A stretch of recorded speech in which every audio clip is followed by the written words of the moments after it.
Hello friends, welcome back. Simple, healthy and new recipes మీ ఆంధ్ర ఫ్యూజన్లో మీకోసం. ఎక్కువ కష్టపడకుండా సింపుల్గా ఇంట్లో ఉన్న వాటితోనే బిర్యానీ, రొయ్యల బిర్యానీ ఎలా చేసుకోవాలో ఈరోజు చూపిస్తానండి. చాలా సింపుల్ ప్రాసెస్, ఈజీ ప్రాసెస్, ఎక్కువ కష్టపడక్కర్లేదు, ఎవరైనా చేసేయచ్చు. ముందుగా మసాలా. దీనికి నేను 3 ఇంచుల అల్లము ఇలా తీసుకున్నాను కట్ చేసి, అండ్ వెల్లుల్లి రబ్బలు, 2 టేబుల్ స్పూన్ల ధనియాలు, 1 టేబుల్ స్పూన్ జీలకర్ర, 1 టేబుల్ స్పూన్ యాలకులు, 2 టేబుల్ స్పూన్ల లవంగాలు, 2 టేబుల్ స్పూన్ల గసగసాలు, అండ్ 2 అంగుళాల దాల్చిన చెక్క. ఇలా ఈ మసాలా దినుసులన్నీ నేను చూపించినట్టుగా మెజర్మెంట్ వైజ్ వేసేసుకొని దీంట్లో వాటర్ మీకు తగినంత, ఇది మెత్తగా పేస్ట్ లాగా చేసేసుకోవాలండి. కొంచెం వాటర్ ఎక్కువే పడుతుంది. ఇలాగ చూసారు కదా, మెత్తగా పేస్ట్ లాగా చేసేసుకోవాలన్నమాట. ఇప్పుడు మనము రొయ్యలు తీసుకుంటున్నాను. ఇక్కడ నేను 500 గ్రాముల రొయ్యలు తీసుకున్నాను. నేను పెద్ద రొయ్య తీసుకున్నాను. ఇక్కడ నేను 1 టీ స్పూన్ మనం చేసుకున్న మసాలా ముద్ద దీంట్లో వేసుకుని, అండ్ ఉప్పు తగినంత, కారం నేనైతే 2 స్పూన్లు వేసుకుంటున్నానండి.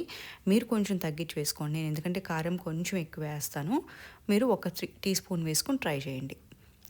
దీన్ని బాగా ఇలాగ కలిపేసుకోండి. కలిపేసుకున్న తర్వాత దీంట్లో మనము ఇప్పుడు నూనె కూడా వేసుకోవాలి.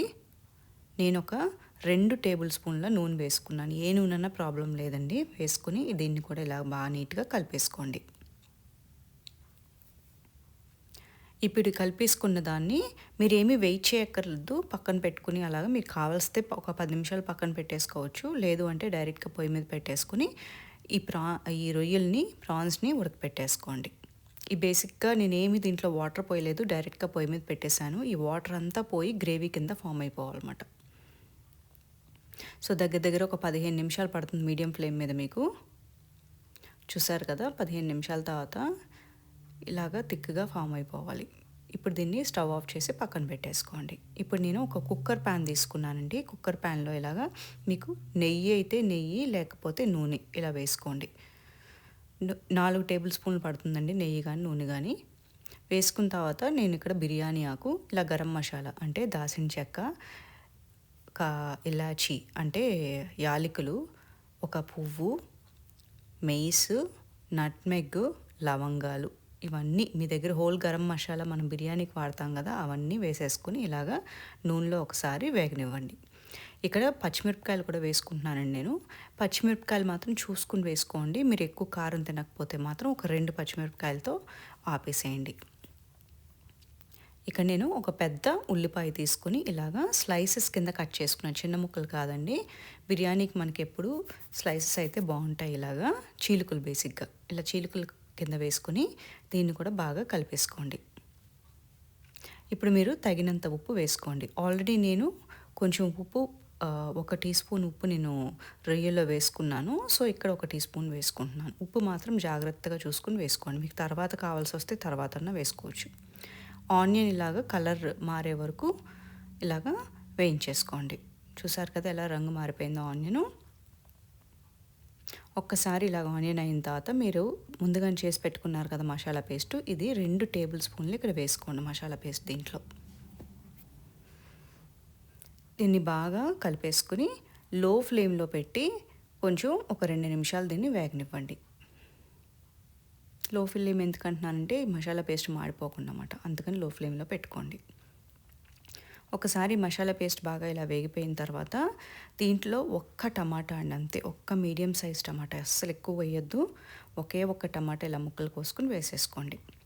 దీన్ని కూడా బాగా కలిపేసుకుని, ఈ టమాటా ఏంటంటే లైట్గా, అంటే మరీ ముషిగా అయిపోకర్లేదు, మరీ ఇదిగా అంటే పేస్ట్లాగా అయిపోకర్లేదు, లైట్గా వేగితే చాలు. ఒక 2 నిమిషాలు వేగనిచ్చి ఈ టమాటాని కూడా ఇలాగా, ఇప్పుడు మీరు ఉడకపెట్టుకునే రొయ్యలు ఉన్నాయి కదా, అవి దీంట్లో వేసేసుకోండి. దీన్ని బాగా కలిపేసుకోండి, మిక్స్ చేసుకోండి. ఈ మొత్తం మిక్చర్ని, ఆనియన్ మిక్చరు, రొయ్యలు అంతా బాగా కలిసేటట్టు మిక్స్ చేసుకోండి. ఒకసారి ఇలా బాగా కలిపేసుకున్న తర్వాత 1 నిమిషం దాన్ని వేగనివ్వండి. వేగిన తర్వాత దీంట్లో ఒక గుప్పెడు పుదీనా అండ్ గుప్పెడు కొత్తిమీర కట్ చేసి సన్నగా వేసేసుకొని బాగా కలుపుకోండి దీన్ని కూడా. మీరు ఇది చేసుకుంటున్నంత సేపు ప్రొసీజర్ మీడియం ఫ్లేమ్‌లోనే పెట్టుకోవచ్చండి. నేను ఎక్కడెక్కడ లో ఫ్లేమ్ అయితే చెప్పానో అక్కడ మాత్రం లో ఫ్లేమ్ పెట్టుకుంటే చాలు మీరు. ఒకసారి ఇలాగా కలిపేసుకున్న తర్వాత ఇప్పుడు దీంట్లో పావు టీ స్పూన్ పసుపు వేసుకోండి. మనం ఇప్పుడు వరకు పసుపు వేయలేదు కదా! పావు టీ స్పూన్ పసుపు వేసుకొని ఒక 2 నిమిషాలు దీన్ని వేగనివ్వండి. ఇది వేగే లోపల నేను ఇక్కడ 2 కప్పులు అంటే 500 గ్రాములు బాస్మతి బియ్యం తీసుకున్నానండి. దాన్ని కడిగేసుకొని ఒక 10 నిమిషాలు నానబెట్టుకోండి. ఈ లోపల ఇది 2 నిమిషాలు వేగింది కదా మనకి. ఈ 2 నిమిషాలు వేగిన తర్వాత మీరు ఇప్పుడు మనం ముందుగానే నానబెట్టేసుకున్నాం కదా బియ్యం, ఆ బియ్యాన్ని దీంట్లో వేసేసుకోండి. ఇప్పుడు లో ఫ్లేమ్‌లో పెట్టుకుని ఆ బియ్యాన్ని నెమ్మదిగా తిప్పుకోండి. బియ్యాన్ని ఎక్కువ మరీ కదిపేయొద్దండి. పొడి పొడిలాగా అయిపోతుంది. సో స్లోగా తిప్పుకొని ఒక 3 నిమిషాలు లో ఫ్లేమ్ మీదే ఈ బియ్యాన్ని వేగనివ్వండి. ఆ పచ్చి వాసన పోవటానికన్నమాట. ఒక్కసారి బియ్యం ఇలాగ లైట్‌గా వేగిన తర్వాత 3 నిమిషాలు ఇప్పుడు మనము వాటర్ పోసుకోవాలండి దీంట్లో. దీంట్లో ఏంటంటే హాట్ వాటర్ ముందుగానే వాటర్ వేడి చేసుకొని పెట్టుకోండి. 3 కప్పుల వాటర్. బేసిక్‌గా నేను 2 కప్పుల రైస్‌కి 3 కప్పుల వాటర్ పోసుకున్నానండి. ఎందుకంటే బాస్మతి బియ్యం కదా, ఎక్కువ నీళ్ళు పట్టవు. బిర్యానీ పలుకులుగానే ఉండాలి మనకి. నేను 1 కప్పుకి 1½ కప్పు నీళ్ళు పోసుకున్నాను ఇక్కడ. అది వేడి నీళ్ళు పోసుకోవాలి. పోసుకున్న తర్వాత ఇలా బాగా కలిపేసుకున్న తర్వాత దీనికి ఒక 2 టేబుల్ స్పూన్లు లెమన్ జ్యూస్ కూడా యాడ్ చేసుకోండి. ఇక్కడ నిమ్మకాయ రసం. నేను ఇక్కడ క్లిప్ మిస్ అయింది యాక్చువల్గా, అది రికార్డెడ్ క్లిప్పు. సో అందుకనే మీకు చెప్తున్నాను. అండ్ కొంచెం నెయ్యి పైన ఇలా యాడ్ చేసుకుని సాల్ట్ లెవెల్స్ అన్నీ చెక్ చేసుకోండి. ఇక్కడ సరిపోతే వేసుకోండి. అండ్ ఇలాగ మూత పెట్టేసుకొని విజిల్ మాత్రం పెట్టొద్దండి. దీనికి అస్సలు నేను విజిల్ వాడట్లేదు నేను. ఇలాగా మూత పెట్టేసుకొని ఇప్పుడు ఏం చేస్తారంటే మీ దగ్గర పాత పెనాలు ఏమన్నా ఉంటే దోసల పెనాలు ఇలా పెట్టుకుని దాన్ని వేడెక్కించాలి ముందు. ఆ పెనం మీద ఇలాగా కుక్కర్ పెట్టేసేయండి. మీడియం ఫ్లేమ్ మీద దగ్గర 30 నిమిషాలు దీన్ని ఇలాగే ఉంచాలండి. స్లోగా ఉడుకుతుందన్నమాట ఇది. మీరు ఇంకోటి కూడా ఏం చేస్తారంటే బేసిక్గా మీరు 70% రైస్ పెనం మీద కాకుండా మామూలుగా జస్ట్ స్టవ్ మీద పెట్టేసుకొని 70% రైస్ అయిన తర్వాత కూడా లాస్ట్లో మిగతా 20% ఉడకటానికి 30% ఉడకటానికి మీరు ఇలాగ ప్యాన్ మీద పెట్టుకోవచ్చు. అది కూడా చేయొచ్చు మీకు. సో ఇలాగ మధ్యలో ఒక్కసారి కదుపుకోండి, చెక్ చేసుకోండి. ఒక్కసారి తడిగా ఉంటే ఇలా స్టవ్ ఆఫ్ చేసేసి కుక్కర్ మూత పెట్టేసి విజిల్ లేకుండా కుక్కర్ మూత పెట్టేసి ఒక 10 నిమిషాలు దాన్ని అలా వదిలేయండి. స్విచ్ ఆఫ్ చేసేయండి స్టవ్ ఆఫ్ చేసేసి. ఆ మిగిలిన తడి ఏమన్నా ఉంటే మొత్తం కంప్లీట్గా ఆరిపోయి మీకు రైస్ చాలా పర్ఫెక్ట్గా ఇలా ఉడుకుతుంది అన్నమాట. చూసారు కదా ఎంత బాగా అయిందో ఇది. అంతేనండి, రొయ్యల బిర్యానీ చాలా ఈజీగా అయిపోతుంది ప్రొసీజరు. ఉప్పులు కారాలు మాత్రం మీకు తగ్గట్టుగా వేసుకోండి. కారం మీకు కావాల్సితే 1 స్పూనే వేసుకోండి. 2 స్పూన్లు కొంచెం కారమే ఉంటుంది. మీకు తినేటట్టయితే వేసుకోండి. అండ్ పెరుగు చట్నీ ఏంటంటే కొంచెం పెరుగు తీసుకున్నానండి. ఇలాగా పెరుగు తీసుకుని బాగా బీట్ చేసేసుకోండి. ఇలా విస్క్ చేసేసుకోండి. ఇది సాఫ్ట్గా అయిపోవాలి పెరుగు చట్నీకి. అందుకని దీంట్లో కొంచెం నీళ్ళు చూసుకుని పోసుకోండి. నీళ్ళు మాత్రం ఎక్కువ పోయకూడదు. కన్సిస్టెన్సీ చూసుకోండి. అందుకే కొంచెం పోసుకుంటే మీకు ఎక్కువైపోదన్నమాట.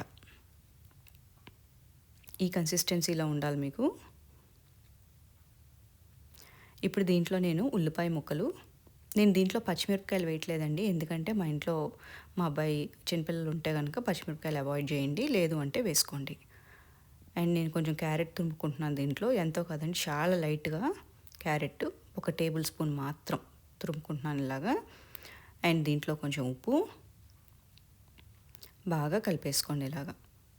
ఒక్కసారి ఇది బాగా కలిపేసుకున్న తర్వాత దీంట్లో నేను కొంచెం లైట్గా కొత్తిమీర చల్లుకుంటున్నాను. చల్లేసుకొని దీన్ని కూడా తిప్పేసుకోండి. అంతేనండి, బిర్యానీ పెరుగు చట్నీ 2 రెడీ అయిపోయినాయి. వేడిగా ఆ బిర్యానీ తింటా ఈ పెరుగు చట్నీ వేసుకుని టేస్ట్ చేసుకుని తిని ట్రై చేసి ఎలా ఉందో నాకు మీ ఫీడ్బ్యాక్స్ కమెంట్లో ఇవ్వండి. Thank you very much for watching అండి.